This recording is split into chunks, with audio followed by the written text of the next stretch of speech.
मैं महेश चंद्र पुनः लेकर आया हूँ प्रत्यय। आइए देखते हैं, आज हम सीखने वाले हैं तव्यत प्रत्यय किसे कहते हैं और उसके उदाहरण क्या हैं। तव्यत प्रत्यय सीखने से पहले आइए इससे पहले के टॉपिक पर थोड़ा नजर डालते हैं।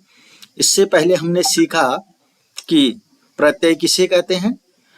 प्रत्यय किसी शब्द या धातु के बाद लगकर अर्थ में परिवर्तन करते हैं, उसे प्रत्यय कहते हैं। प्रत्यय 3 प्रकार के बताए गए थे, कृत प्रत्यय, तद्धित प्रत्यय और स्त्री प्रत्यय।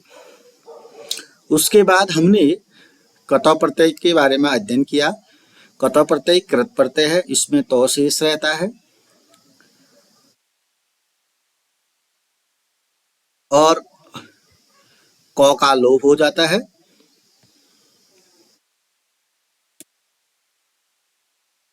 क का लोप रहता है।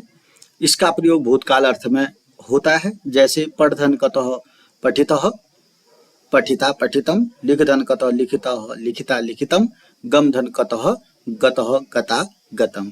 आइए आज का टॉपिक है तव्यत प्रत्यय।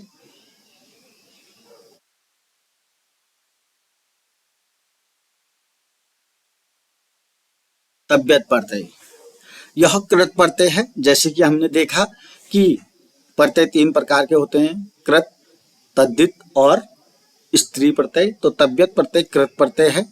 कृत प्रत्यय है कहने का मतलब ये भी धातु के बाद लगाया जाएगा। इसमें तव्य शेष रहता है, देखिएगा ये तव्य शेष रहता है और ये जो तौ है वह लोप हो जाता है। इसमें तव्य शेष रहता है, तौ का लोप होता है। देखने में ही आपको आ जाना चाहिए। यह इस तव्यत को देखिएगा गौर से, तव्य शेष रहता है तव्य, और ये तौ जो है हलंत के कारण इसका लोप हो जाता है। तव्य शेष रहता है, तौ का लोप हो जाता है। यह कृत प्रत्यय है। 3 पॉइंट यहीं पर आपने सीख लिए हैं। तौ का लोप होता है, तव्य शेष रहता है। इसका प्रयोग चाहिए अर्थ में होता है। किस अर्थ में होता है? चाहिए अर्थ में इसका प्रयोग होता है। यानी कि हम जब इस प्रत्यय को यूज करेंगे, प्रयोग करेंगे, तो उसका अर्थ चाहिए अर्थ में आएगा। चाहिए अर्थ में इसका प्रयोग होता है। जैसे आइए देखते हैं, पठधन तव्यत। अब तव्यत एक प्रत्यय है, पठ एक धातु है। क्योंकि यह कृत प्रत्यय है इसलिए पठ धातु आएगा, धातु आना जरूरी है। तव्यत प्रत्यय है और बनेगा पठितव्य। तव्य शेष रहता है, हमने देखा, और तो का लोप हो जाता है। तो आपको यहाँ पर कहीं पर भी नहीं दिखेगा। पठितव्य, पठधन तव्यत पठितव्य बना। और अगर हम इसका चाहिए अर्थ में प्रयोग कैसे, पढ़ना चाहिए। सह पठितव्य हो, उसे पढ़ना चाहिए। राम हो पठितव्य, राम को पढ़ना चाहिए, तो राम ने पढ़ना चाहिए। इस तरीके से इसका पठितव्य मैंने चाहिए अर्थ में आपको पुनः समझाता हूं। पठधन तव्यत पठितव्य हो, तव्य शेष रहता है बोला था, और तो का लोप हो जाएगा। इसको हटा दीजिए, पठतव्य हो गया, यानी कि पठितव्य शुद्ध रूप बने। पठधन तव्यत पठितव्य।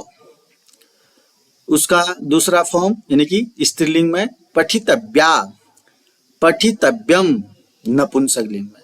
आइए वैसे लिख धन तव्यत लेखितव्य, लेखितव्या, लेखितव्यम।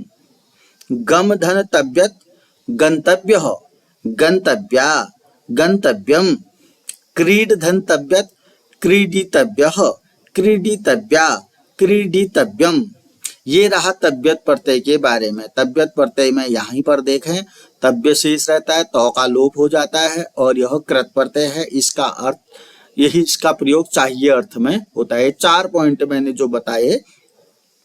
नंबर 1 यह कृत प्रत्यय है। कृत प्रत्यय है का मतलब यह है कि धातु के बाद लगना है इसको। दूसरी बात, इसमें तव्य शेष रहता है। आपको यहाँ दिख जाएंगे तव्य शेष कैसे रह रहा है, और तौ का लोप हो जाता है, ये आपको यहाँ देखने हैं। और लास्ट बात, चौथी बात है, इसका प्रयोग चाहिए अर्थ में होता है। 4 पॉइंट आपको ये सीखने के बाद, परिभाषा में 4 पॉइंट सीखने के बाद, इन चारों पॉइंटों पर आपको बात करनी है, ध्यान देना है। पठधन तव्यत पठितव्य, पठधन तव्यत है तो कृत प्रत्यय है क्योंकि धातु है। पठितव्यत, तव्यत में तव्य शेष रहता है, रह रहा है, तव्य शेष रह रहा है। पठ का पठी बन गया, तबियत का तब्य शेष रह रहा है और तौ का लोप हो गया। अब जब पठधन तबियत बनी गया, पठितव्य हो बन गया, तो इसका अर्थ पठितव्य का मतलब पढ़ना चाहिए होता है। सह पठितव्य, उसे पढ़ना चाहिए। रामः पठितव्य, राम ने पढ़ना चाहिए। ये चाहिए अर्थ में इसका प्रयोग होगा। लिखना चाहिए, जाना चाहिए, खेलना चाहिए, ये इसके अर्थ आ जाएंगे। पठधन तब्यत पठितव्य, पठितव्य पठितव्यम, लिखधन तब्यत लिखितव्य, लेखितव्य लेखितव्यम, गमधम तब्यत गंतव्य, गंतव्य गंतव्यम, क्रीडधन तब्यत क्रीडितव्य, क्रीडितव्य क्रीडितव्यम। अगर आपको मेरी वीडियो पसंद आती है तो लाइक करेंगे, कमेंट करेंगे और सब्सक्राइब करेंगे। मैं आगे इसी प्रकार से सारे प्रत्ययों पर वीडियो आपके लिए लाने वाला हूं। अगर आपको कहीं पर डाउट होता है तो आप कमेंट बॉक्स के द्वारा मुझे बता सकते हैं। और ये जो टॉपिक है सभी कक्षाओं के लिए है, चाहे वो हिंदी पढ़े चाहे संस्कृत पढ़े, हर लेवल के स्टूडेंट के लिए ये वीडियो है। इसलिए आप इसको अधिक से अधिक देखें और अधिक से अधिक शेयर करेंगे। धन्यवाद।